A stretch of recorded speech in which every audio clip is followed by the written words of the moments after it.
So it's a little bit light now. So, boa tarde, sinto-me honrado de participar deste evento. Muito obrigado aos organizadores pelo convite.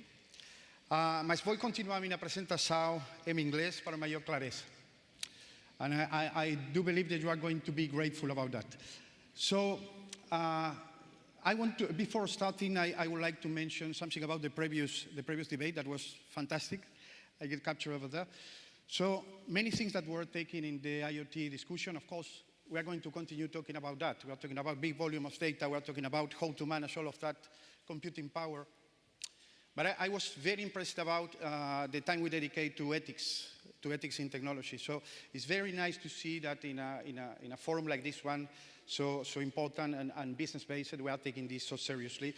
So really very impressive, and congratulations to the organization for that. So let's talk about cloud, let's talk about edge, and let's talk about the conflict or not between those two things. I will try to put some seeds for the debate you are going to have, and then I will let the complex part of answering questions to you.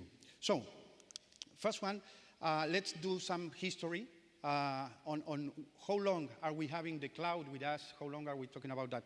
So, if you remember, and for the ones that were not there, in 2006, 2007, we started to talk about the cloud. It was not existing, the concept of cloud 10, 11 years ago. So Amazon Web Services was founded in 2006, so it's a very recent history.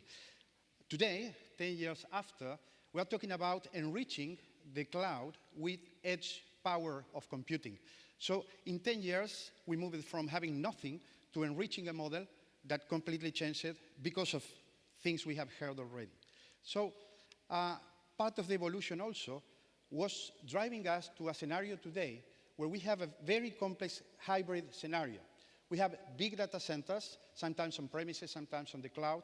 We have small racks. We have medium-sized data centers at the edge, in the local, very close to the data generation. And we have regional edge sites. So we have a huge variety and complexity of scenarios.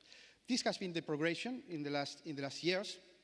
And especially, and this is part of what has been taken, the progression of technology, the increasing progression of technology in different areas. We were hearing about different industries like agricultural industry, but we can also talk about health, we can talk about buildings, we can talk about many areas of the business. Everywhere is digital today. We have a digital presence. So, together with the technology that is evolving, we have more and more. We have workers, we have customers, and we have a full generation of people that is purely digital. And when we say purely digital, we heard in the previous conversation internet as a commodity. So we take it as a given. But it's even more than that, and I realized that when I tried to remove the mobile phone from my 15-year-old daughter. If you try to do that, you will realize that it's much more than a need. It is really a life dependency on the technology. And this is true, of course, for the new generations, but also for many businesses. So if you take, and again, back to the IoT comments, if you take different industries, the criticity of data processing and the availability of data computing power is coming from stopping a store, from endangering a production line and losing a lot of money, to putting life in risk. So really, the amount of data we are processing is increasing on each forecast we do. So for 2020, we are talking about 50 billion of connected devices with all the data generation that this means. And for 2030, we are talking about 1,000 billion of connected devices. And every time we do the forecast, it is increasing. So we need to manage all this volume in a reliable way. So far is what was the history, how we reached that point, all the requirements that the technology is putting on the IT professionals and on the technology professionals and the companies. But what we have today, what is the reality, what we found in the facilities. So especially when we talk about edge places, we face many challenges in terms of having enough staff, not only in terms of number, but also in terms of preparation, to be able to take, as an example in a retail chain, 1,000 of different stores with their dedicated edge computing power at the store. So we need to maintain that. We need to maintain this with efficiency, and we also need to be more and more efficient in terms of CapEx and OpEx management in our company. So very big challenges. Data is challenging. What we have today and the legacy is not homogeneous, and we have to tackle that. So let me give you an example on what is the impact of not taking this seriously, not taking this problem about the availability of each and every system.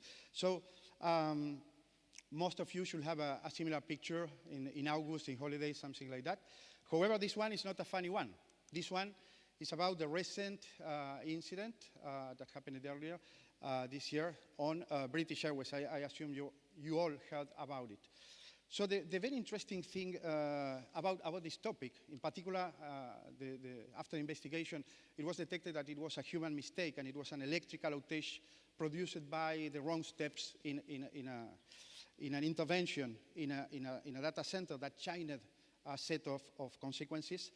The derivation of that is 75,000 passengers affected, and a 15-minute outage of energy took 3 days to go back to normal operations. The economical impact for the company, for British Airways, was around 200 million euros, 150 million pounds. So really, this is an extreme and very well-known example, but really the impact in terms of dependency is huge. So what we have to achieve, responsible of companies, responsible of technology, operational responsible for the factories, the technology lead for healthcare, a lot of people, not only IT people, is to provide this increasing availability. It's not anymore a desire, it's a need. It's a need for most of the business.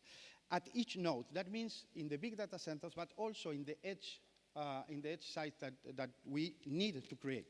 So we need to improve the efficiency, and that means also to be more efficient with the money and the performance with all of this complexity. So this is the challenge, and I would like to briefly comment on 2 points. Which are the reality of the companies today? That is a very complex mix. This is the result of market investigation from our customers and from investigation companies. So for local edge, and that is for further discussion, what we need to improve is really the remote management of those sites. We have hundreds of sites we need to manage. We need also to ensure the physical security. Sometimes what we have as edge computing are some servers behind a table in a production center. Sometimes it's a rack in a corridor. So the physical security is a challenge. We need to tackle that. Standardized deployment, because legacy and different types of edge computing, every time we need to improve, to change something, it's an ad hoc deployment for each and every site. So very complex to manage. And if we talk about the cloud or the big data centers, we have a lot of benefit, but we also have to deliver that speed of deployment. We should build modular big data centers. We should deliver the operational efficiency. That, again, it is about being efficient in the running when we are managing the facilities, but also being efficient at the creation time, at the project time. So resiliency to offer, especially in big data centers, the highest availability for the business continuity, and anticipation. Risk mitigation is about anticipation. It's about preventing the mistakes to ensure the availability. And this clearly failed in resilience and prevention, failed clearly in the British Airways point. So what is our bold idea, what we do believe? Because for me, for my team, for us, it's very clear that edge and cloud are not a versus. It's a reality, and it's a reality pushed by the big amounts of data, by the requirements to have a controlled bandwidth, to have the response time that is required for each activity when we are talking about criticity. So we consider that we should use all the benefits of the cloud management systems to ensure that this complex hybrid IT environment is working properly. So by this connectivity and with the right technology, with the right expertise, we can ensure that we collect all the required data from this complex environment, and that will help us first to administrate. We can, if we have staffing problems, we can delegate the management to external partners with the right information while we monitor everything from a centralized point. So the scale about plugging in new solutions is through the cloud is something that we can manage, and especially once we are in this model of managing our complex infrastructure from the cloud, we are able to do the right analytics to anticipate the issues. So an example, very, very simple example, I'm not going into detail, but this model that I'm commenting is something that is out there, it's already working. And this is an example of the efficiency increase and the reduction of outages and impact of the IT problems into the system. So, as a summary and in conclusion, we believe that a cloud-based architecture with innovative technologies and with the right expertise is going to deliver what is expected from us as responsible for the decision making. It's going to increase the availability, it's going to increase the efficiency, financial running, and finally the performance, while making this very complex hybrid IT environment much simpler. So this is my presentation. Hope you have a lot of food to challenge those guys now. Thank you very much.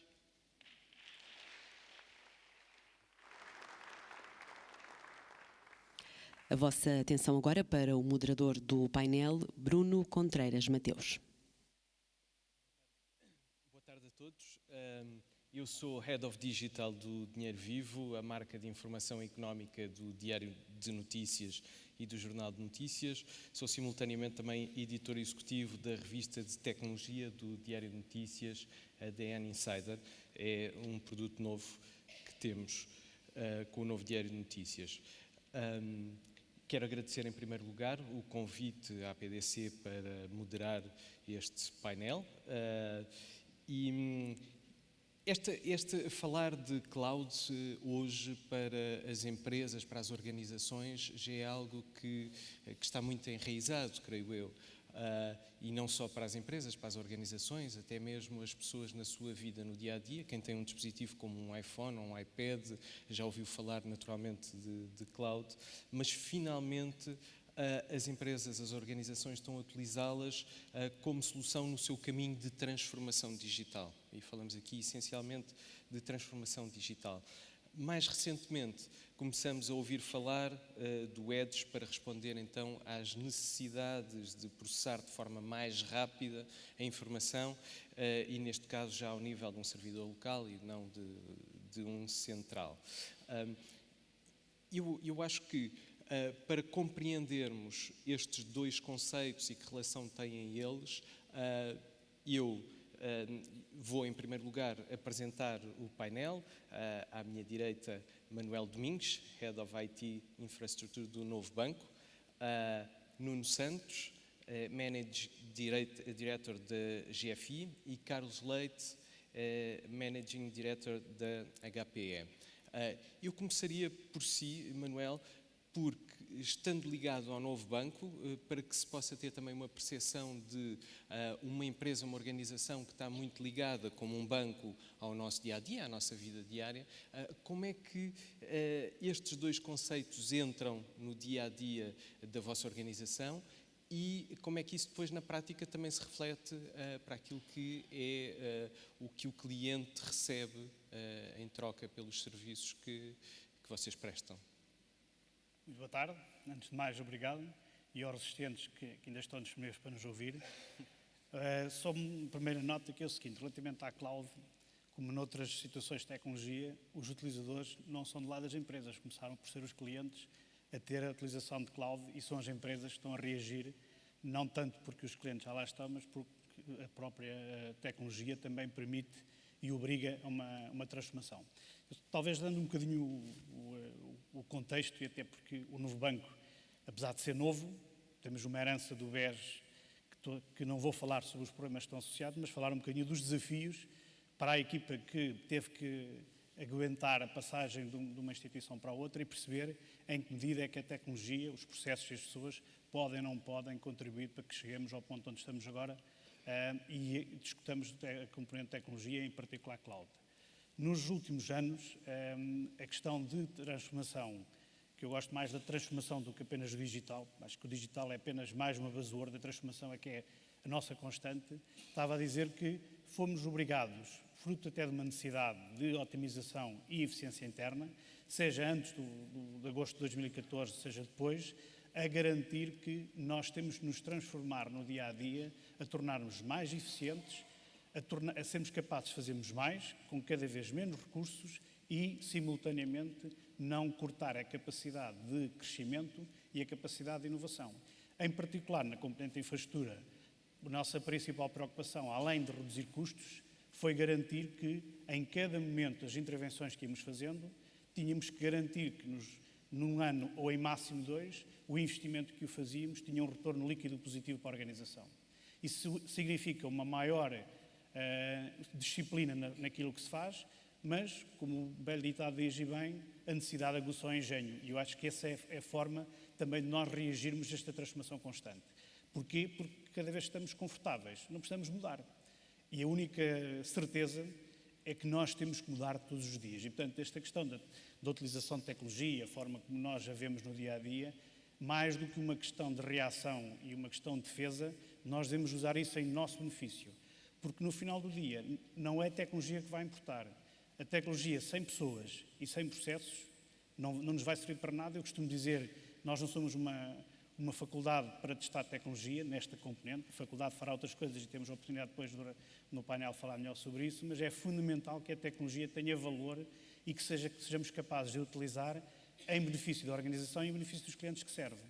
A componente de Cloud Edge que dá nome ao painel, obviamente que não vale a pena discutirmos as evoluções tecnológicas que alguns chamam o Cloud Edge o novo client server daqui a uns anos atrás.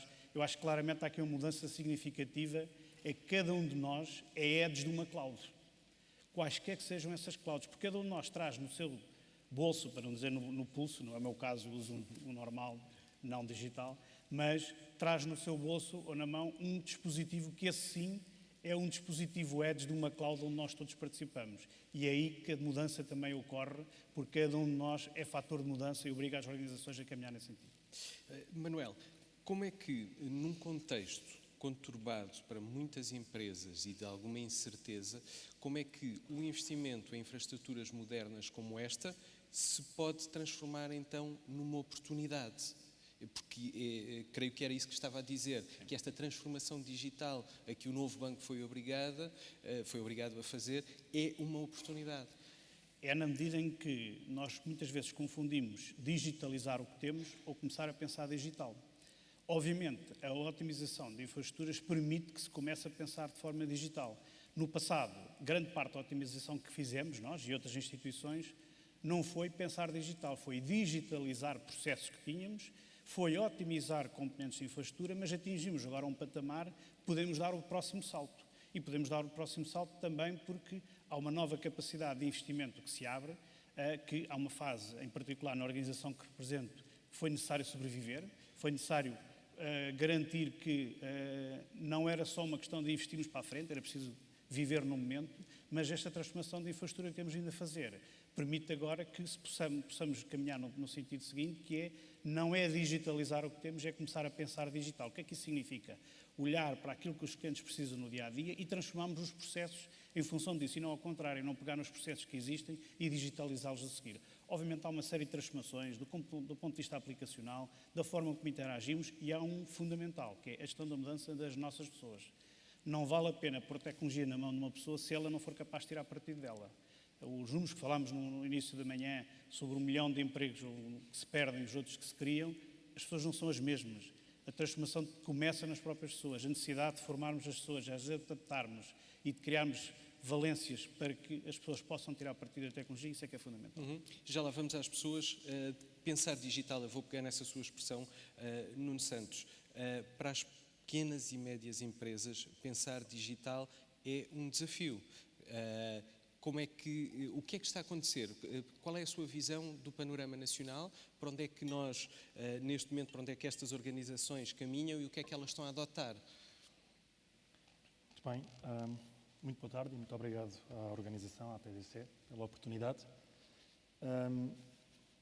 Como nós já conversámos à hora do almoço, o desafio para as pequenas e médias empresas à volta deste assunto, como também para outros assuntos, sempre que falamos de coisas que vamos dizer que são um bocadinho à frente do nível médio da literacia de um país e de uma economia, são também mais difíceis, por razões óbvias de compreender. E eu, como gestor de uma empresa que trabalha mais para grandes e médias empresas, tenho menos conhecimento pessoal sobre os desafios específicos, mas sou leitor de jornais e observo o mundo todos os dias e, portanto, também tenho uma opinião. Talvez seja um bocadinho informada porque no meu trabalho com as grandes empresas, esta forma de disponibilizar uma infraestrutura, que é isto que estamos aqui a falar, tem permitido pensarmos serviços para esse grupo de empresas, as pequenas e as médias, que há uns anos atrás não teríamos condições de pensar. Cloud, basicamente, é um servidor muito grande, e esse servidor muito grande, num tempo em que a conectividade permitiu muitas coisas, deu a possibilidade de dar serviços que antes dessa conectividade e dos servidores grandes não seriam possíveis. Portanto, agora está mais fácil. Coloca-se a temática da literacia. Eu diria que continua a ser uma temática de literacia. Eu, antes de fazer as funções que faço, desde há 8 anos, fui gestor de um instituto público durante 4 anos e meio, e há 10 anos atrás, recordo-me bem, 2008, pensávamos sobre o mail na cloud. E o mail na cloud, num instituto público grande, com meios, naquela altura era uma coisa levantava muitas questões. Levantava umas de tecnologia, mas levantava outras de compreensão. E compreensão nas dimensões não técnicas, mas que muitas das vezes são decisivas para depois tomar decisões técnicas. As intuições. Essa coisa do mail que não está ali naquele data center que fica ali ao lado. Está onde? Se a gente quiser lá ir ver onde é que ele está. Há 10 anos. Eu diria que essa questão ainda hoje se coloca em muitas empresas neste país. E esse é o desafio. O desafio da literacia, com a tecnologia a evoluir tão rapidamente como evolui, o desafio da literacia vai sempre existir, ou não? Não, eu diria que são dois temas que têm dinâmica, não têm estática. Portanto, para já, temos que ter aqui presente que as pessoas também vão evoluindo todas. Não é? E depois, os próprios serviços que vão sendo disponibilizados, e aqui o Carlos provavelmente vai falar nisso, são progressivamente mais simples, progressivamente mais baratos, progressivamente os benefícios são mais facilmente compreendidos e, portanto, tudo isso vai ajudando a que esta questão da literacia à data de hoje seja diferente. Provavelmente depois vamos ter outros desafios de tecnologia que vão voltar a mostrar algum gap de literacia, mas também acho que a circunstância do país todo ele estar objetivamente mais habilitado hoje para o que quer que seja do que estava há 10 anos atrás, para não dizer há 30 ou 40, também tenderá a diminuir essa diferença. Carlos Leite, que serviços são estes que são hoje oferecidos e que dinâmica é que isso tem na produtividade das organizações? Muito bem. Boa tarde a todos. Deixe-me só, antes de responder exatamente à questão que me colocou, partilhar convosco porque é que nós estamos aqui. No fundo, estamos aqui a discutir uma necessidade de informação. Não é? Todos nós, portanto, este tema do Edge e do Cloud é porque necessitamos de informação. E necessitamos cada vez mais informação real-time. Não é? Portanto, já não chega o just-in-time, já precisamos de informação no momento para tomarmos as decisões de uma forma sustentada. Para termos informação, há obviamente um conjunto de dados. Dados, alguns deles no painel anterior que se conseguiu perceber, que se extrai de diferentes setores, de diferentes sensores, portanto, o chamado IoT, de Internet das Coisas, mas obviamente eles para terem valor de negócio, eles têm que ser correlacionados, não é? Para eu poder tirar, de facto, o benefício desta informação.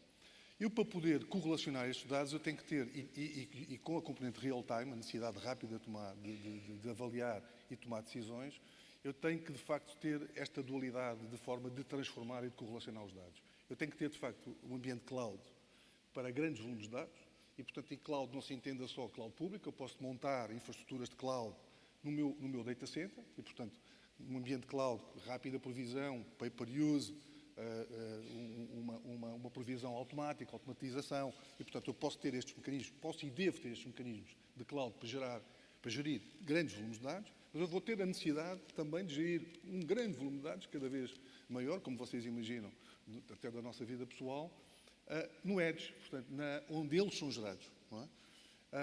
Só para ter uma ideia, o Gartner lançou há pouco tempo um estudo em que diz que 70% dos dados não vão ao data center. 70% dos dados gerados ficam no Edge. E, portanto, eu vou ter que ter a capacidade também. E 70%. Portanto, reparem que é uma porcentagem ainda superior àquela que nós hoje avaliamos e tratamos e transformamos nos data centers. Portanto, este tema passamos a ter novamente uma computação distribuída. Portanto, há um ciclo, quem está há alguns anos no setor das tecnologias de informação já viu muitos ciclos, não é? O ciclo do mainframe, o ciclo do centralizador, o client server, a cloud novamente centralizadora e agora com este Edge Cloud novamente um modelo distribuído. Para quê? Para eu ter de facto a capacidade de gerar volumes de informação ou de traduzir grandes volumes de dados em informação relevante para o meu negócio e esta é a única solução possível para gerar este volume de dados. Só para terem uma ideia também do quanto crescimento de dados falamos. Eu às vezes gosto de fazer esta analogia para percebermos que às vezes há coisas de senso comum, mas nunca é demais apresentar-vos isto de uma forma estruturada. 2 petabytes, é a dimensão do consumo diário do Walmart, da grande cadeia de retalho Walmart, nos Estados Unidos. Diário. As transações diárias gastam 2 petabytes de informação, ocupam 2 petabytes de informação.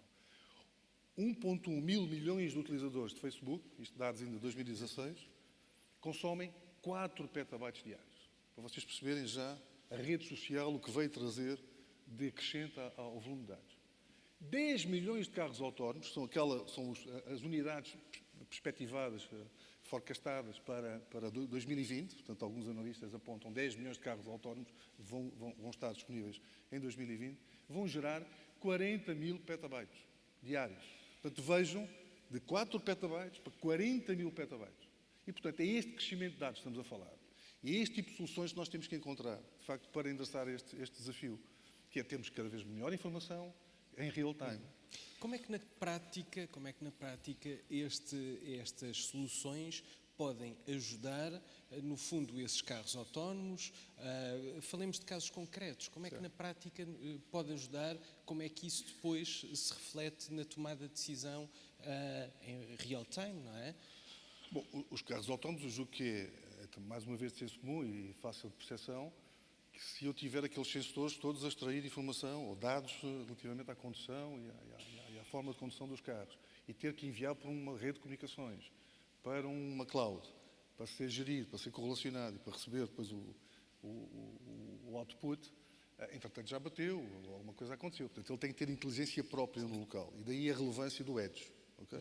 Daí a relevância do Edge, ele ter a capacidade logo de decisão local. E portanto, eu acho que este é o exemplo, o melhor exemplo que lhe posso dar. Há outros exemplos concretos, por exemplo, na indústria e também houve um painel hoje que se falou um bocadinho do Indústria 4.0. O tema do machine learning. Eu não posso estar minutos a produzir peças defeituosas. E, portanto, eu tenho que ter mecanismos no meio da linha de produção, com algoritmos, mas também tenho ali poder analítico e poder computacional analítico, próximo das máquinas, de maneira que se aperceba que alguma coisa errada está a acontecer e fazer logo a correção na afinação das máquinas para parar de produzir as peças defeituosas. E, portanto, mais uma vez, o Edge na linha de produção. Okay? Mas depois há N exemplos de utilização de Edge, Smart Cities. Nós temos já hoje equipamentos que são colocados também debaixo dos postos de eletricidade para me congregar, por exemplo, um conjunto de sensores da questão a recolher dados sobre a eletricidade, sobre a água, whatever, preparados para ambientes hostis, mais uma vez, portanto, fora da data center. E, uma vez mais, também tomar decisões ali rápidas, sem ter que esperar, obviamente, toda uma latência associada e com as seguranças que, normalmente, também estão associadas a esta transferência de dados numa rede de comunicações. Exatamente. O Edge em Portugal já tem relevância? Cloud, já percebemos que sim, que tem cada vez mais organizações para implementar estas soluções, mas o Edge tem relevância em Portugal? Está a ser muito acolhido. Há uns setores de maior adaptação do que outros. Posso-vos dizer que a indústria tem, de facto, uma maior predisposição hoje em dia para encarar, tornar as suas linhas de produção mais operativas, mais produtivas. O que nós estamos aqui a querer fazer também, é difícil hoje em dia também, vos confesso, a relação entre o IT e a parte de produção, ainda este linkage não está ainda muito otimizado na parte industrial. Nós próprios também, os fornecedores das tecnologias de informação, também não temos a mesma linguagem, por exemplo, no caso específico da indústria, para falarmos com os chefes de produção e com os diretores de produção. Portanto, há aqui um trabalho que está a ser feito, há aqui uma construção de um ecossistema, inclusivamente de parceiros, de serviços, com propostas de valor também simples, porque se pretende aqui, no fundo, é ajudar, neste caso, a indústria, mas é verdade também na parte hospitalar, onde estamos a fazer também algumas iniciativas, a parte de utilities, águas e eletricidade, temos tido também alguns projetos, algumas iniciativas, mas eu diria o que é fundamental, de facto, é perceber os processos, portanto, as organizações perceberem bem, eles conhecem melhor do que ninguém os seus processos, quais são aqueles processos que eles acham que, de facto, não está tão otimizado, ou que merecia ter uma otimização, uma relação custo-benefício, e lançarem-nos um desafio. E começarmos com aquele processo. Okay? E depois começar step by step. Porque isto, obviamente, não tem a ver só com tecnologia, tem a ver, o Manel referiu, e o Nuno, tem a ver também com pessoas, não é? Tem a ver também com outras variáveis, com o change management, não é? Portanto, toda esta envolvência. Mas, portanto, eu diria que, sim, há uns setores mais à frente do que outros, há muita oportunidade, há muita coisa a fazer, mas eu julgo que estamos no caminho certo. Nuno, que oportunidades? Falamos aqui das grandes empresas, das grandes organizações, falamos aqui de governos, de ministérios. Estas soluções em Portugal, que barreiras é que enfrentam estas organizações e estes ministérios e que desafios é que eles enfrentam para a implementação de soluções como estas? Bom, falamos do setor público, neste momento particular em que estamos com um governo que quer ser o campeão dos superávites, já não é o campeão dos poucos déficits. Essa restrição orçamental é em si mesmo uma barreira. E eu diria que hoje, eu queria voltar ao tema da literacia e insistir nisto. Hoje, a compreensão dos temas de tecnologia junto de decisores não tecnológicos é, na minha opinião, muitíssimo superior àquela que eu observava quando comecei o meu trabalho como vendedor de serviços de tecnologia, nesta minha última experiência, até ao dia de hoje. Eu comentava ao almoço com alguém que uma grande empresa, concorrente daquela que eu sirvo, escreveu um paper há muitos anos dizendo, há 10 anos já dizia, "Today everything is digital". E realmente acho que hoje isso está incorporado. Portanto, hoje são muito poucos os desafios que se colocam às organizações, são muito poucos aqueles que, mais cedo ou mais tarde, não trazem uma dimensão de tecnologia. E dentro da tecnologia, a temática da infraestrutura, que é o grosso que aqui estamos a falar. Portanto, do lado dos governos, eu diria que há questões não tecnológicas para enfrentar, mas há uma disponibilidade. Nós, há uns anos, esta questão das infraestruturas, eu diria que o tema cloud trouxe flexibilidade e custo, eram os grandes elementos de venda. Eu acho que agora segurança e rapidez, o Carlos ilustrou isso muitíssimo bem, aqui com os exemplos que deu, quer dizer, a latência tem que ser nenhuma, ou perto disso. Exatamente. E, portanto, acho que isso está bem incorporado. Do lado da iniciativa privada, eu diria que a própria dinâmica competitiva, e o Manel acho que ilustra bem isso, porque uma organização como aquela que o Manel serve enfrentou enormíssimos desafios de mercado, por força de um episódio que a posicionou com muitas dificuldades em relação aos concorrentes diretos. E, portanto, acho que era o almoço que dizia, não é? A tecnologia obriga aqueles que a levem muito a sério do ponto de vista estratégico, não deve ser para fazer nem mais do menos, nem menos do mesmo, mas para fazer diferente. Para fazer diferente. E, portanto, acho que é aí que também se coloca agora o desafio, e acho que o Cloud Edge obriga a essa reflexão de como fazer diferente. Como fazer diferente. Manuel, pegando nos recursos humanos, eu não diria se calhar que são uma barreira, naturalmente, mas comportam um desafio grande. E creio que era isso que dizia ainda há pouco. Como é que os recursos humanos, por um lado, as pessoas especializadas nesta área da IT, se relacionam com as outras que no seu dia-a-dia têm que aplicar alguma tecnologia para servir estes sistemas, não é? Bom, ainda bem que coloca a pergunta, eu acho que mais do que um problema, são um desafio. Como eu dizia há pouco, acabamos por ter utilizadores de serviço tecnologicamente mais capazes, na medida em que usam a tecnologia no dia-a-dia, do que muitas das vezes as organizações.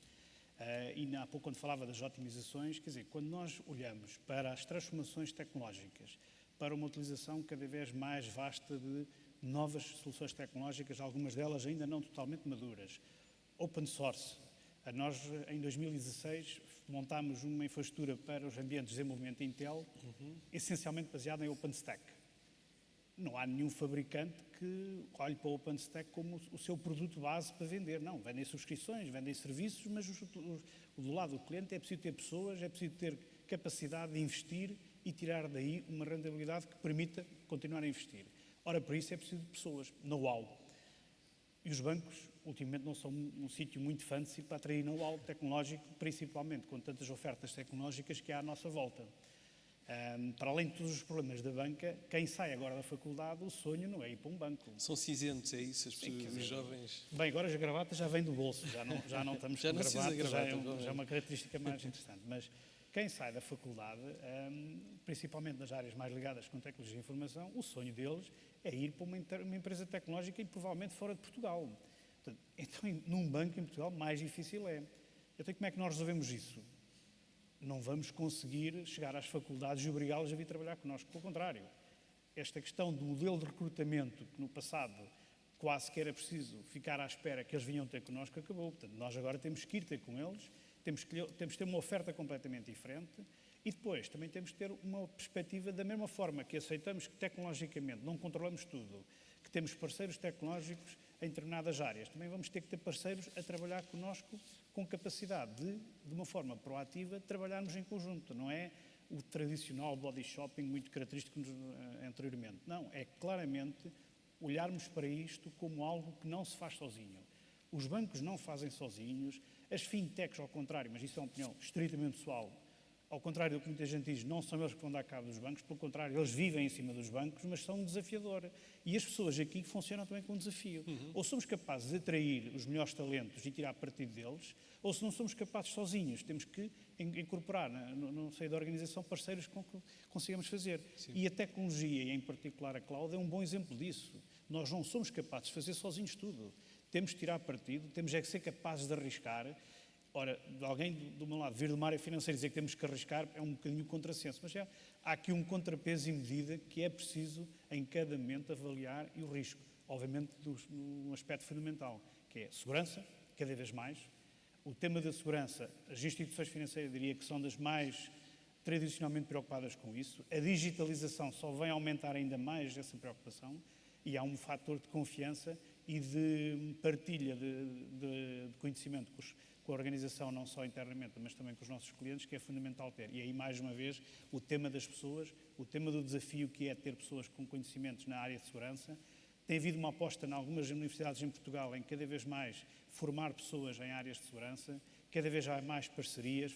Hoje falou-se de manhã, eu acho que há claramente ainda um desafio adicional que as empresas têm que se aproximar da academia e ir trabalhar em conjunto para trazer know-how e não deixar apenas ir embora e depois queixar-nos, que é uma perspectiva muito portuguesa, que é que gostamos muito de nos queixar e não fazer. A grande mudança, a grande transformação é começar a fazer. Ideias são muitas, mas se não as fizermos, não passam disso. Manuel, que perfil têm estes recursos humanos que vocês precisam? Por aquilo que eu percebo, são jovens que estão a sair agora das universidades, que têm uma cultura diferente tecnológica, digital, ou não? Ou, por outro lado... Eu diria que têm que ser inquietos. Isso não tem que ser jovens com 20 anos ou jovens com 50. Todos temos de ser inquietos. Eu acho que esse é um fator fundamental, é a vontade de ficar parado. E essa capacidade, essa atitude diferente, porque todos nós dizemos que os nossos jovens que estão a chegar ao mercado de trabalho são dos mais qualificados de sempre. Também, mas o mercado de trabalho não é só com os que chegam. Os que cá estão também têm que transformar, também temos que ficar inquietos, também temos que fazer diferente. E, portanto, o desafio não é apenas atrair os novos que chegam ao mercado. O desafio é também converter, formar, ensinar, ajudar a evoluir os que cá estão. É na conjugação dos dois que isto se resolve. Aliás, vi com agrado que há uma nova empresa, que eu não sei o nome, portanto não vou fazer publicidade, que está preocupada em começar a recrutar pessoas acima dos 50 anos para tirar partido do conhecimento. Muito bem, claro. A idade não é um problema. Exato. O que é um problema é nós ficarmos quietos. E aí não há idade que resolva. Nuno. Queria reforçar esta nota do Manel e falar da experiência da GFI, neste caso particular. Até há uns anos, uma das coisas que uma empresa como a GFI, de integração de soluções e prestação de serviços, também é muito saudável ver aqui que um grande comprador, como o Manel, não gosta de body shopping. Isso é sempre uma coisa boa de saudar para um prestador de serviço em outsourcing.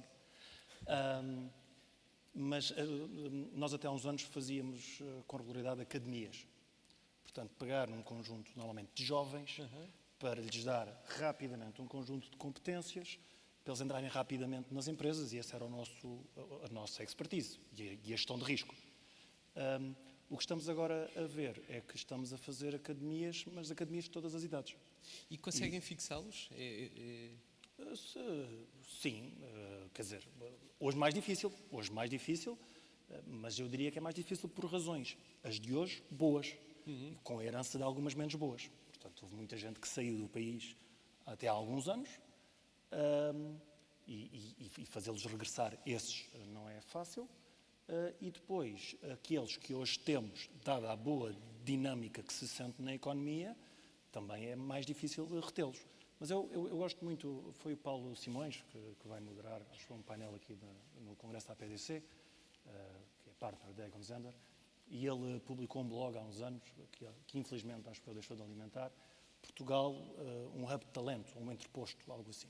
E, portanto, eu acho que a gente tem que ver esta questão como um circuito. Uns saem, outros entram. Exato. E o que importa é que nós compreendemos, até aceitamos, e acho que ainda bem que aceitámos ser uma pequena economia aberta, porque só podíamos ser ou pequena economia aberta ou pequena economia fechada, não podíamos ser uma grande economia dado o território.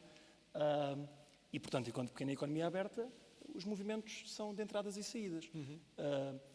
Portanto, é mais difícil reter, mas é por razões boas. E é também por isso que eu acho que lá está a oportunidade. Temos que olhar para os jovens de 50, porque disse muitíssimo bem, os jovens de 50, do ponto de vista de postura, como gente com muitíssimo valor. Nós na GFI contratámos há 6 meses uma pessoa muitíssimo jovem de 58 anos, que dá grandes lições de juventude a alguns de 20 ou 30. E estamos a recrutar gente de 40 e de 50, muitíssimo valiosa, muitos deles numa segunda fase da vida do ponto de vista das oportunidades, já com outro mindset, com outro enquadramento contratual, a compreenderem que não vão fazer mais 20 anos na nossa empresa, é pouco provável, nem na nossa nem em nenhuma, mas claramente com esta vivacidade. E, portanto, estamos muito alinhados com o Manuel. Carlos, a transformação digital passa também por uma transformação do mindset dos gestores. Falamos aqui de recursos humanos, falamos aqui de necessidades diferentes do mercado e de tecnologias para servir as nossas organizações. Agora, falamos de mindset desses gestores. Se não forem eles também os timoneiros deste desenvolvimento, não há desenvolvimento. Certo, mas eu acho mesmo aí, eu sou muito otimista relativamente àquilo que estamos a fazer. E também falando um bocadinho do tema das pessoas e depois dos gestores, eu acho que há uma preocupação primeira que nós devemos ter, que é saber reter os nossos bons talentos. Nós temos muito boa gente nas empresas, muito boa gente nas empresas. E por vezes falamos sempre dos novos recrutas e das novas pessoas, que são obviamente fundamentais para rejuvenescer e para alimentar, digamos, a base da pirâmide. Mas também, antes de mais, temos que pensar naqueles que estão e que, de facto, durante uma vida de trabalho nos colocaram onde estamos e que têm muito para dar. E, portanto, há algum reskilling primeiro que temos que tomar atenção nos atuais recursos humanos que temos. Do ponto de vista da pergunta que me fez dos gestores, eu julgo que a competitividade que hoje vivemos obriga, de facto, a haver forçosamente uma alteração no mindset do gestor, porque senão ele não perdura. A empresa não vai ter os resultados que os acionistas vão solicitar e, portanto, naturalmente, esse gestor é substituído. Não é? E eu julgo que as coisas estão a acontecer. Quer dizer, o mercado vai corrigindo as anomalias e as situações menos positivas que eventualmente podem ocorrer em algumas empresas por incapacidade dos gestores. Eu também acho que é importante não contar até 10 para iniciar projetos, mas contar até 5, ou seja, também não é preciso ir a correr e fazer alguns disparates, mas eu acho que temos já hoje muitos gestores que contam até 5 e que não têm receio depois de arriscar e de tomar algumas iniciativas e fazendo um benchmark com outras estruturas da HPE pelo mundo fora e falando dos nossos clientes e tenho aqui um cliente também nosso, aqui no painel, falando sobre a experiência dos nossos clientes lá fora, percebemos que nós estamos muito à frente de muitos deles e, portanto, não ficamos nada a dever. E o que temos é que fazer é continuar, de facto, a melhorar a produtividade, a estar atentos à competitividade e não nos queixarmos, não é? E tentarmos encontrar soluções para resolver os nossos problemas. É o que eu acho. Acho que perdemos, às vezes, investimos demasiado tempo a ver o lado negativo e deixamos de ver o outro lado, que é o lado das oportunidades e o lado das iniciativas que podemos empreender. E a inovação, que é disso que falamos, é um mundo de oportunidades, não é? Quer dizer, se calhar eu diria que o pessimismo não entra aqui. Na inovação é tudo um lado do otimismo, é aproveitar uma oportunidade, é aproveitar um espaço de mercado para criar alguma coisa Nem mais. que traga valor. E é aquilo que nos pode diferenciar, porque nós, num país com 11 milhões de habitantes, não é na indústria, não é na agricultura, na indústria de ponta. Não é, embora tenhamos fantásticas empresas industriais no país, e algumas delas estrangeiras, que usam os nossos recursos, mais uma vez, os nossos recursos humanos, para produzir. Engraçado partilhar, acho que não é nenhuma inconfidência. Estive no norte, na Continental Mabor, e eles têm nas costas das t-shirts dos empregados, dizem German Engineering, Portuguese Quality. Em todos os... E é uma fábrica de referência no mundo da produção dos pneus, fábrica número 1 em termos de produção de pneus, da Continental Mabor, e está no norte do país, não é? E há muitas outras com estas características. E, portanto, dizer-vos que há muita coisa positiva. A inovação passa, obviamente, também por inovar processos. Não tem que forçosamente inovar por tecnologia. A tecnologia vem depois por associação. Mas eu tenho que olhar para os meus processos e como é que eu os consigo otimizar, não é? Como é que eu consigo melhor vender mais, como é que eu consigo reduzir custos, como é que eu consigo aumentar a produtividade na indústria, na fábrica. E sim, estamos a fazer. Acho que há muita coisa bem feita que estamos a fazer e temos que continuar nesta cena. Falávamos de desafios e a segurança é um dos grandes, se não o maior desafio que esta tecnologia acarreta. Se eu poderia eventualmente, eu e cada um de nós, pensar, quando colocamos na cloud, que o nosso telemóvel nos diz que está a guardar os nossos dados, as fotografias dos nossos filhos, as fotografias de momentos muito particulares, documentos de trabalho, nós podemos pensar na questão da segurança, mas nos dados bancários isso é das questões mais pertinentes e das questões que certamente mais vos preocupa, mas também preocupa os clientes. Como é que vocês encaram o desafio da segurança? Relativamente à segurança, ia pegar num tema que é, se na inovação, a inovação tem que ter nos seus genes a falha, e podemos falhar, e é falhando que também aprendemos, na segurança é dos poucos casos em que não podemos falhar. E para evitar a falha, quer dizer que temos que simular, temos que treinar, para que quando temos que garantir que algo funciona, a forma de evitar que falhemos é treinar primeiro. Isto porque, do ponto de vista de segurança, enquanto que uma pessoa facilmente aceita que os seus dados, as suas fotografias, ou facilmente ou até nem tem consciência, muitas das vezes, que as suas fotografias podem ser utilizadas pelo próprio provider de mail. Recordo-me que há uns anos atrás, um caso que deu polémica nos Estados Unidos, que a Google forneceu às autoridades federais fotografias de alguém que tinha na sua mailbox pornografia infantil, e, portanto, a questão que se levou foi, mas então para eles terem acesso a isso, quer dizer que andam a fazer scanning das fotografias. Mas estava a dizer, se no caso particular, ou por falta de consciência, ou porque achamos que é pouco relevante, não nos preocupamos muito com isso, os dados financeiros, isso consideramos que é um fator demasiado crítico, e não é preciso vir o Regulamento Geral de Proteção de Dados para nos dizer isso, cada um de nós tem essa consciência. Obviamente que temas novos, como o PSD2, a possibilidade de cada um de nós poder autorizar mais do que uma instituição financeira olharmos para os dados, isso não quer dizer que vamos perder segurança. Isso vai obrigar a que cada um de nós seja mais exigente com os temas de segurança. E isso é uma vantagem competitiva para os bancos. Porquê? Clientes exigentes fazem fornecedores de qualidade. E quanto maior for a literacia financeira e segurança das pessoas que trabalham, neste caso com serviços financeiros, melhor. Porquê? Porque vai tornar um mercado-alvo mais exigente, vai obrigar os bancos a melhorarem também, e vai também aumentar a percepção da segurança que somos capazes de entregar. Porque no final do dia há uma parte da percepção que é fundamental. A confiança ganha-se ao longo de muito tempo e perde-se em instantes. E o tema da segurança é um tema fundamental E esse é um tema que claramente os próprios bancos têm vindo a trabalhar, não só na proteção dos seus ativos, mas também na formação dos seus clientes. Do ponto de vista de conhecimento em Portugal, também é mais uma das áreas em que claramente há passos que estão a ser dados, para além da quantidade de empresas tecnológicas que começam a vender serviços a nível mundial, claramente a componente da segurança é uma daquelas em que, apesar de sermos uma economia pequena, podemos pensar em grande. Porquê? Porque não há fronteiras. O facto de sermos, já não somos 11 milhões, já somos um bocado menos do que isso, mas estarmos num espaço físico de tal forma contido, isso não nos deve impedir, por um lado, olharmos para o mercado globalmente, mas também pensar que não é preciso estar em Portugal para sermos atacados. Sim, claro. E esse é que é um aspecto fundamental, é a maior consciencialização de segurança, não só das organizações, que eu diria que, de certa forma, vamos cada vez preocupando mais com isso, alguns já temos essa gênese, e no caso financeiro em particular, mas também do lado de quem utiliza. Esse desafio também é para quem utiliza. A literacia financeira, que se fala muito, não pode ser só financeira, tem que ser uma literacia tecnológica e, em particular, de segurança. Eu posso confiar nessa nuvem para ter lá os meus dados bancários? Eu gostaria de dizer que aquilo que os bancos fornecem, temos de ser capazes de confiar. Cada vez mais também as ofertas de cloud pública passam por uma necessidade de criarem confiança naquilo que oferecem. Portanto, tendencialmente, sim. Qual é o problema muitas das vezes? É qual é o tipo de serviço que estamos a usar, qual é a informação que estamos a colocar lá e a facilidade com que aceitamos que essa informação seja utilizada. E esse, muitas das vezes, é maior o problema do que propriamente a solução de base ser segura ou não.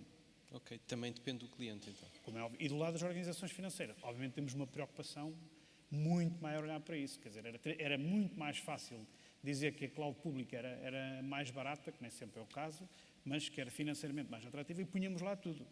Não podemos esquecer é que o mercado financeiro vive da confiança. Claro. E há um fator fundamental que é manter essa confiança junto dos clientes. Nuno, pegando aqui numa frase do Manuel, que clientes exigentes fazem fornecedores de qualidade. Nota essa preocupação por parte dos seus clientes? Claro, é exatamente assim. Eu diria que para fazermos bem o nosso trabalho enquanto prestadores de serviço, devemos tentar responder a perguntas que ainda não nos foram feitas, mas convém que passemos nas perguntas que nos são feitas. E, portanto, os clientes atuais fazem perguntas mais difíceis do que faziam há uns tempos, mas nós também já estamos mais preparados. Portanto, sim, é verdade. E, portanto, acho que isto reforça um ponto que eu acho que temos feito aqui várias vezes e ao qual eu queria regressar também aqui por causa de algumas notas do Carlos sobre o mindset. A circunstância da tecnologia estar tão embutida e realmente do ponto de vista dos futurismos ela vai ser cada vez mais embutida, não é? O smartphone muda a nossa maneira de funcionar. Quantas pessoas neste momento estão com o smartphone na mão aqui à frente? Algumas já estão com o relógio na mão, outras vão começar a ver o smartphone embutido, outras vão ver nos óculos e outras não vão precisar de coisa nenhuma destas e o smartphone está cá dentro. Nós vamos ser nós próprios conectados, não sei quando, mas algo. E onde é que andam esses dados que as pessoas andam a trocar entre si? Portanto, esses dados, do ponto de vista eu acho que esta questão da segurança, se nós quisermos discutir a segurança num ambiente localizado versus segurança num ambiente não localizado, é possível que consigamos construir cenários em que essa proteção na localização ganhe. Sucede que essa discussão nunca se faz assim. Portanto, a isso nós temos que somar o mercado e a dinâmica competitiva. E, portanto, eu acho que se tivermos isso presente, os modelos de cloud vão continuar a evoluir e o Cloud Edge acho que ajuda muito nesse sentido para incorporarem a preocupação da segurança. Eu acho que há 10 anos ela tinha outra força que hoje já não tem nesta discussão. Eu pegava nessa questão, Manuel, qual é o futuro que podemos esperar da cloud? Que inovação é que ainda podemos esperar do Edge? O que é que ainda podemos esperar? Eu sei que vocês têm feito... Mas era a pergunta para o Carlos ou era para o Manuel? É para o Carlos, eu vou pegar... Eu sei que vocês têm feito um investimento muito grande e que esse investimento também pretende responder a estes desafios do futuro. Para onde é que isto caminha? Nós achamos que facto, a necessidade de um cliente não tem que ser necessariamente igual à necessidade do outro. E, portanto, achamos que as tecnologias de informação são um modelo híbrido. Portanto, a oferta tem que ser uma oferta diversificada. Se para uns o ecossistema atual, para determinadas aplicações, mantém-se válido, uma relação custo-benefício, não faz sentido fazer qualquer alteração, há outros processos e workloads que, quiçá, colocar no serviço de uma cloud pública pode ser uma solução interessante. Há outros, pelo automatismo, pela repetição de determinados processos, uma implementação de uma cloud privada pode ser a solução. E é neste ambiente híbrido que nós achamos que as coisas vão funcionar e, portanto, esta é a nossa aposta, um primeiro pilar da nossa estratégia, aquilo que designamos híbrido IT, e, portanto, estamos, de facto, aqui a desenvolver um conjunto de soluções que permite simplificar e dar-vos a capacidade de simplificar a gestão do vosso dia-a-dia, no que tem a ver com a gestão de aplicações e a gestão da operação do data center e, portanto, no fundo, trazer os benefícios de uma cloud para o dentro de casa também, com a facilidade e com a simplicidade que isso pode aportar. Um segundo tema que perceberam, pelo facto do crescimento dos dados que estão a acontecer e que é inevitável, até pela nossa demanda pessoal, que é o Intelligent Edge. Não é? E anunciámos agora recentemente um investimento de 4 mil milhões de dólares nos próximos 4 anos, precisamente nesta área. Como é que vamos melhorar a correlação dos dados, que equipamentos adicionais temos que fazer, temos que lançar, o tema da segurança, o tema da mobilidade, o tema das redes. Bom, portanto, aí vai ser, de facto, o tema da inteligência artificial. São áreas, portanto, que vamos apostar fortemente. E um terceiro pilar, que eu acho que vem, de certa forma, complementar algumas lacunas, algumas necessidades, digamos assim, dos clientes, é cada vez mais caminhamos para uma oferta as a services, ou seja, potenciar tecnologia como um serviço, ok? Que os assets são nossos, portanto, vocês, no fundo, os clientes podem usufruir dessa tecnologia, pagando só em função da sua utilização, sem que tenham que necessariamente ter infraestruturas a mais e depois com os consequentes custos que imaginam adicionais a mais, que é do ponto de vista da ocupação de data center, do ponto de vista de energia, que é do ponto de vista de licenciamento de software, pelo facto de terem tecnologia a mais do que aquela que verdadeiramente precisavam no curto prazo. E, portanto, esta oferta de as a services, e temos já clientes de referência em Portugal que adotaram esta solução, de, no fundo, acompanhar os custos às receitas. Não é? E é esta a tendência que verificamos. Portanto, Hybrid IT, Intelligent Edge, com muito entusiasmo, com muita força, e um complemento de serviços que vos possam também cobrir algumas lacunas que possam eventualmente ter como necessidades na vossa organização. Eu perguntava ainda há pouco ao Manuel como é que estas empresas, como é que empresas que enfrentam dificuldades ou que não sabem os desafios, o que é que o futuro lhes trará, como é que elas podem investir em infraestruturas tão modernas. A verdade é que muitas das soluções que existem também trazem uma poupança de custos. Do ponto de vista de custos associados, eu falei-vos há pouco da ocupação do espaço, data center, de eletricidade, mas isso é de senso comum, para quem está no ramo consegue, obviamente, perceber isto. Mas há também uma tendência natural. Eu tenho um processo difícil de aquisição, é longo, não é? A minha organização obriga a ter ali um processo auditado, e bem, mas às vezes é longo em demasia, face às alterações e às solicitações de novos projetos e novas iniciativas e novas aplicações. E eu quero ter a capacidade de ter tecnologia disponível o mais rápido possível. E, portanto, uma das coisas que nós estamos hoje a oferecer nesta solução de as a service, né, tecnologia como um serviço, é de facto instalar on-prem algo mais do que ele verdadeiramente vai necessitar e sabe que amanhã, se necessitar, ele tem lá disponível no seu data center, no seu espaço, capacidade adicional que pode facilmente recorrer. Outro mecanismo que estamos a oferecer, pelo facto do nosso benefício temos um banco, é também a capacidade, e tem acontecido em Portugal, que é a capacidade dos nossos clientes revenderem-nos o seu hardware, que outrora fizeram capex, portanto compraram como investimento, estão nos seus livros ainda valorizados, com um determinado valor, transferem-nos esse asset para nós damos um cheque com esse valor, e ele fica com a capacidade, depois mensal ou trimestral, de fazer a sua transformação digital para os próximos anos. Okay? Portanto, este é outro mecanismo que temos estado também a usufruir. Digamos que há um conjunto de soluções hoje em dia que não são inibidores de uma transformação digital. Eu diria que a grande preocupação antes da transformação digital é, de facto, olhar para os processos, para as pessoas e depois então fazer aí a transformação. E aí podemos acompanhar nestes mecanismos. Nuno, como é que se leva os gestores a investir na cloud, no edge, em tecnologias, em sistemas como estes. Como é que se leva eles a investir? Eu diria que, normalmente, em função do benefício percebido e conseguindo convencer do lado do benefício. Hoje já não é suficiente discutir só do lado dos custos. É curto e, portanto, acho que o discurso do lado dos benefícios é aquilo que pode ajudar a andar mais depressa. Eu estava aqui a reparar, em 30 segundos pode parecer distante, mas não é assim tanto. Quando as águas não patrocinam os eventos, a gente não gosta muito de mostrar os rótulos das águas. Não é? E, portanto, alguém dos vidros explicou aqui a este fornecedor que se calhar podia pôr aqui uma letra que não se consegue retirar, porque está embutida, e o benefício é óbvio, não é?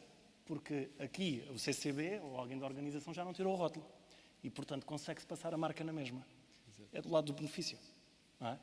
Portanto, também aqui é do lado do benefício, e os benefícios, do ponto de vista de infraestrutura, desta nova forma de fazer infraestrutura, são claros do ponto de vista da flexibilidade, da simplicidade e da segurança. E é por aí que vamos.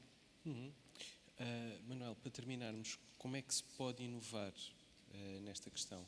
Como é que olha dentro de uma estrutura, como de uma organização como aquela onde opera, como é que se pode inovar? Vamos ver.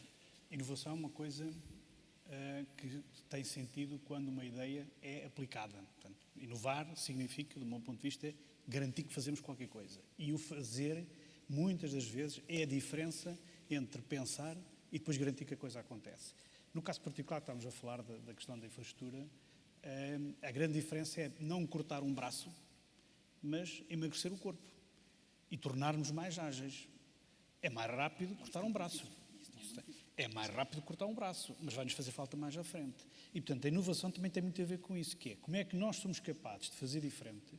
Alguns exemplos que nós fizemos de transformação dos próprios processos, a forma como trabalhamos no dia-a-dia, a forma como tivemos que arriscar em buscar tecnologias diferentes. Fizemos alterações do que referi há pouco dos ambientes de desenvolvimento com o OpenStack. Agora a nova caminhada que vamos ter que fazer na área de Big Data, a mudança para microserviços. Portanto, há um manancial de alterações que temos que abraçar. E essa componente da inovação é como é que nós trazemos isso para dentro de casa e não descarregamos apenas uma caminhonete de tecnologia. Inovar não é comprar tecnologia. Inovar é nós tirarmos partido, usar a tecnologia, alterar os processos e garantir que temos pessoas que depois utilizam isso. É muito mais difícil fazê-lo do que apenas dizer que se vai fazer. E muitas das vezes a grande dificuldade que nós temos em Portugal enquanto país, eu sei que os que inovaram mais foram para o Brasil e não voltaram, ou para a Índia, mas os que cá ficámos ao fim destes anos todos, o nosso maior desafio é não ficarmos quietos. Por isso é que eu há pouco dizia que o maior skill que eu gostava de ter nas pessoas é a inquietude, para precisamente em cada momento nós sentimos que temos de fazer diferente. O inovar não é fazer uma coisa completamente nova. Muitas das vezes é pegar no que já existe e fazê-lo de forma diferente. Isso é inovar. E é tornar-nos mais ágeis. Não é só dizer que agora vamos fazer Agile Development, Continuous Delivery. Não, é em que é que isso altera o nosso dia-a-dia. E qual é o benefício que extraímos. Porque no final do dia, se não houver benefício, não houver impacto naquilo que os clientes obtêm da organização, não inovamos. Na verdade, o importante é tudo aquilo que muda a nossa vida, não é? Esta conversa não vai ficar por aqui, até porque este tema não se esgota aqui. O nosso painel terminou agora e o relógio já nos diz que terminou. Eu queria agradecer a todos a vossa presença e teremos outras oportunidades, com certeza, para continuar a falar e para perceber como é que a inovação, ou para onde é que nos leva esta inovação e o que é que muda, no final do dia, as nossas vidas. Muito obrigado.